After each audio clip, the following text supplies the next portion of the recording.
Hello, my name is Robin Mullin, and I'm the president of the Insight Edge Foundation for Education. And it's a pure delight to announce that we are sponsoring a beautiful new series by Diana Wentworth, who will be sharing her amazing tips and practices and inspirations around creating more magic in your life.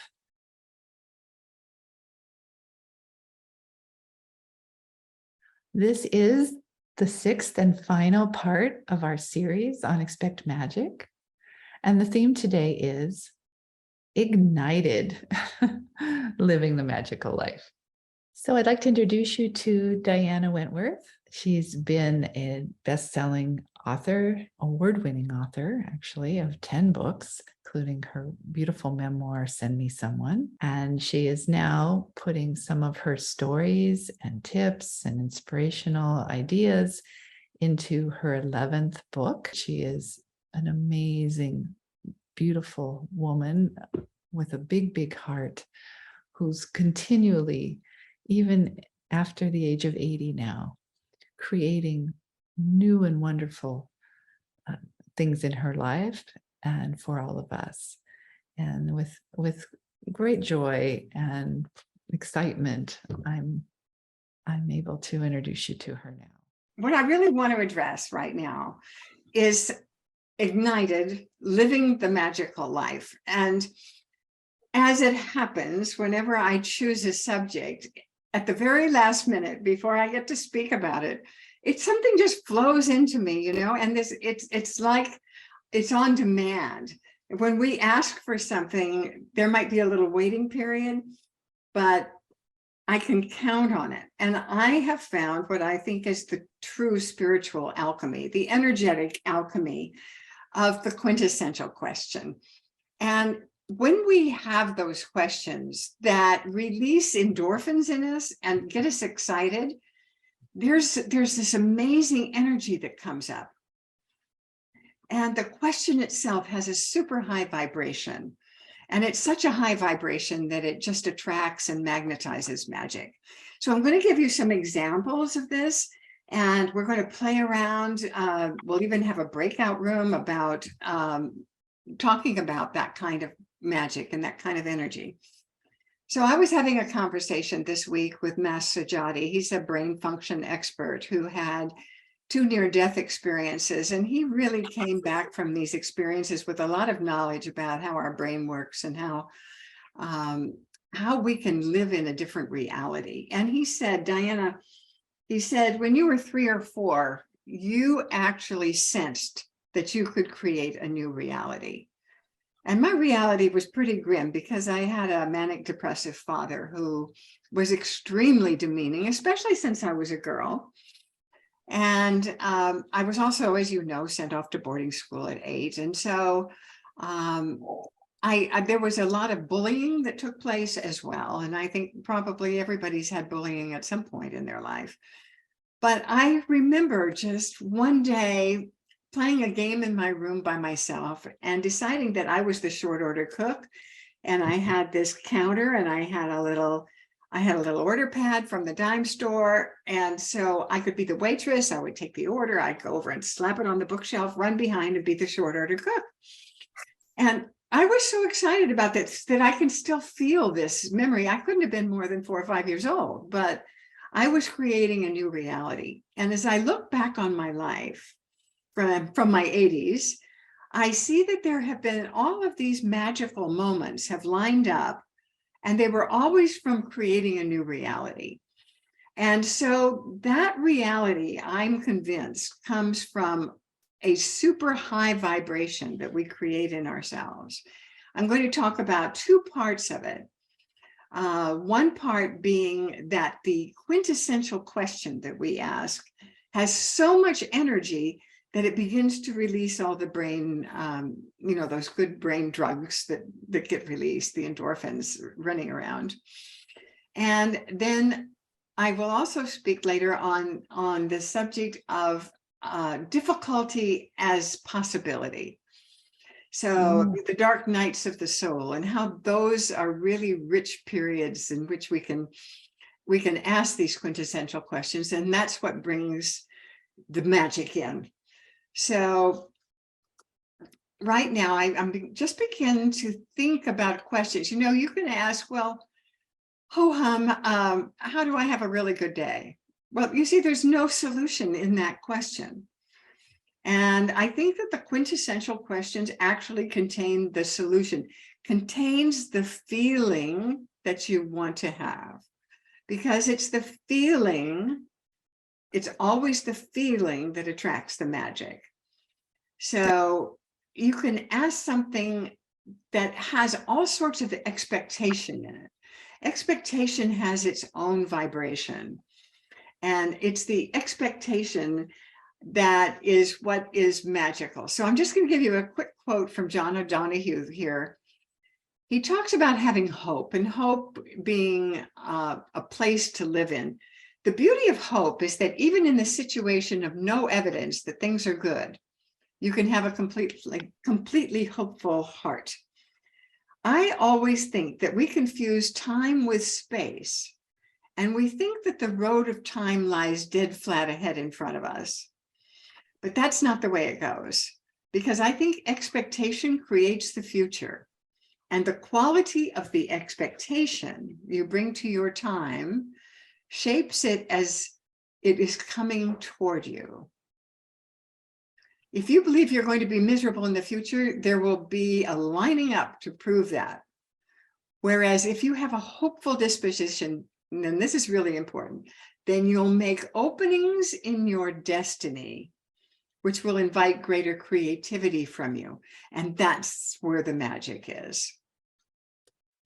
So we talked about sovereignty. Sovereignty is really standing strong in your clarity. And, you know, for instance, what would happen if Queen Elizabeth gave wishy-washy directions? She says, well, heck, I don't know what to do with this situation. How would anybody even know what action to take? And I think this is where the clear direction is what we really want to focus on in this session today. So what do you really, really, really want to show up in your life? How alive can you make that? How palpable can you make it? So we can say something simple like, how can I spark joy in people around me today? Or we can magnify that. And I think that's what we really, really want to do. I want to magnify, you want to magnify the verbalization of what you want to bring into your life. So I wrote down that my purpose is to have the people who work with me open to a new reality of unseen guidance, intuition, playfulness, optimism, grace, beauty, sovereignty, dignity, money magnetizing. It becomes something that they know how to turn it on by just touching their heart and digging deep for the feeling that is what you really, really want. How do you want to feel? If you're drawing into your life a new relationship, can you imagine how rich it feels? How deep the intimacy could be? How much fun it would be to feel the oneness of that? You know, I mean, really delve into what the feeling is. So in my morning meditations, you know, I use an app called Newcom that takes me into a brain space of expansion. And I just begin asking questions. And I notice that the feeling really starts going on in me of opening. I say I am open and excited about receiving all the magic I can possibly receive in my life. And how can I be reborn into the most magical human I can become? I want to be awakened in the most magical manifester I can become. And so here we're putting up very, very, very clear directions. So the bottom line here is, how do your questions make you feel? Is that inner critic, that annoying naysayer who loves to show up when we're saying, well, I'm beautiful, and it's saying, nah, you're not so beautiful. You know, we have to get rid of that altogether. We have to have so much excitement, so much energy that we can really, really ask questions that light us up and that release all those endorphins, all those feel-good chemicals, because it's all about feeling good. Feeling the best you can. No matter how you're feeling, always be asking for a better feeling. Or just say, if you're hopeless, if you're depressed, say, I want to feel good. I want to feel good. And something then begins responding. So I think that's what I want to say about the quintessential questions, is making them magnets. You're turning that question into a magnet, and you actually begin kind of jumping up and down with excitement over the feeling that you get from the question. So I'll end on that note, and Robin will lead us in a discussion. You have to turn on your microphone. Thank you. Yeah, so we get a chance to play with this and practice it, because that we all want more magic in our lives. That's why we have all shown up. So we're going to be inspired, what touched you about what Diana says. Let's take that into a breakout room with a partner. And the object of this time together is to identify one thing that you really want to ignite right now in yourself, or that feels ignited already, that you really want to bring in. So just focus on one to practice now, and craft with your partner, play with it, and see if you can come up each with one quintessential question that has a lot of impact and feeling and really lights you up and can begin to be that magnet. Even if you keep editing it and it keeps refining, see if you can come away from this time together with your partner with one question each that really feels that energy that you want. Well, we're going to move into a new little section here that probably feels a little foreign, because we're not always used to reframing dark times. When we get hit with depression, I just have been through an incredibly painful situation in my family, where I've been helpless, and it's not up to me. I can't go in and fix things. I can only observe and encourage, but still it took me down to my knees. It really did. And every single person that we see, every single person here is carrying a heavy burden. We all have challenges. We all have situations that we have to abide through. We have to generate as much energy as we can. It's not like we're the only ones. And of course, everybody here has incredible blessings. We have enough to eat. We have our homes. We're not homeless. We're not on the street. But nevertheless, we go through dark nights of the soul.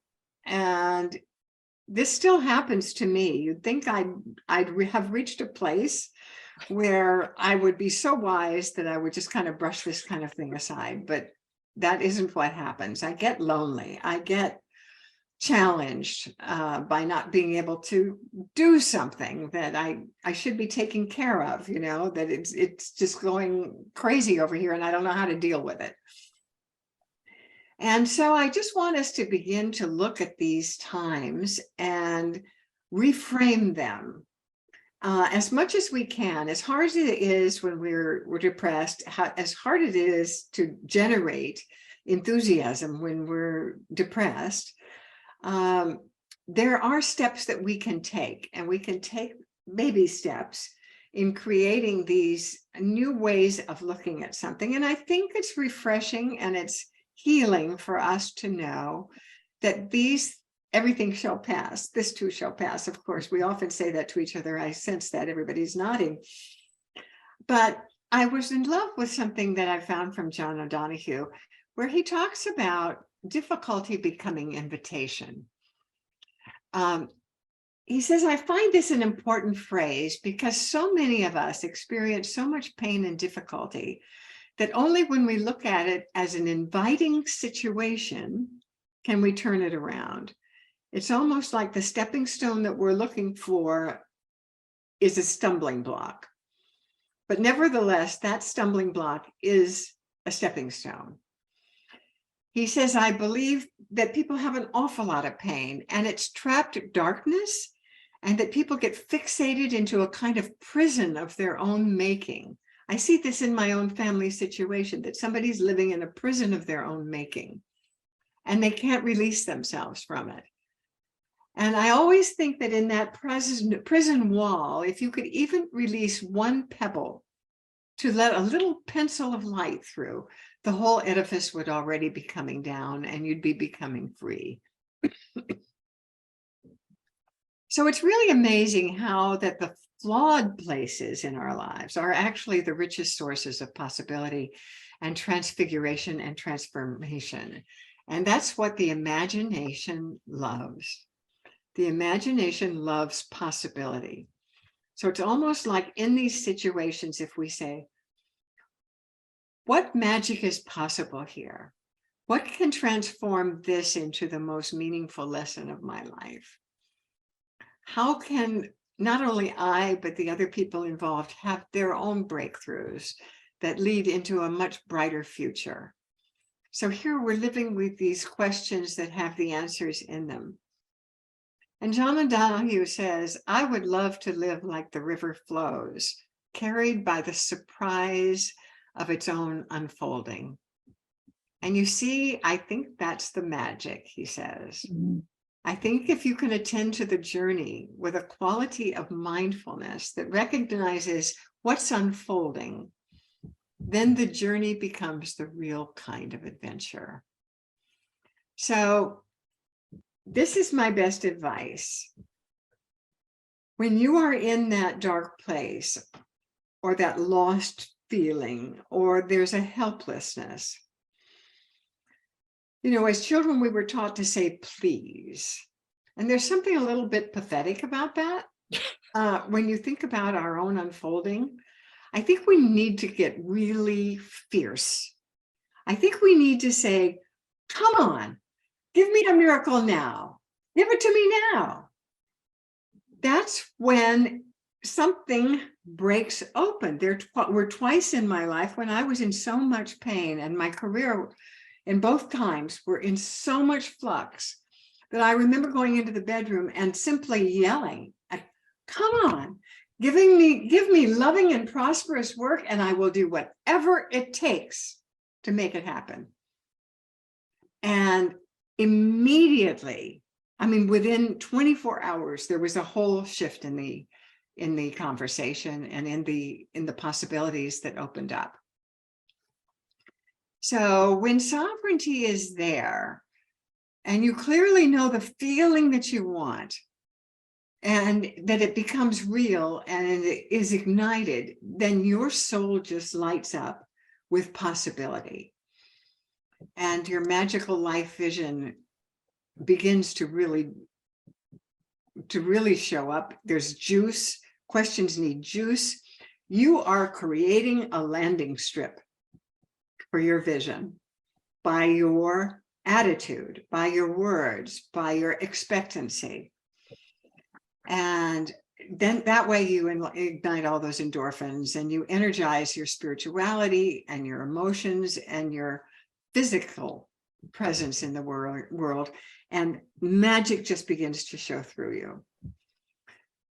So that is, I'm going to end that part with a wonderful, wonderful poem by Rumi. You know, I love to memorize poems, and this one is so great for that last little piece of instruction.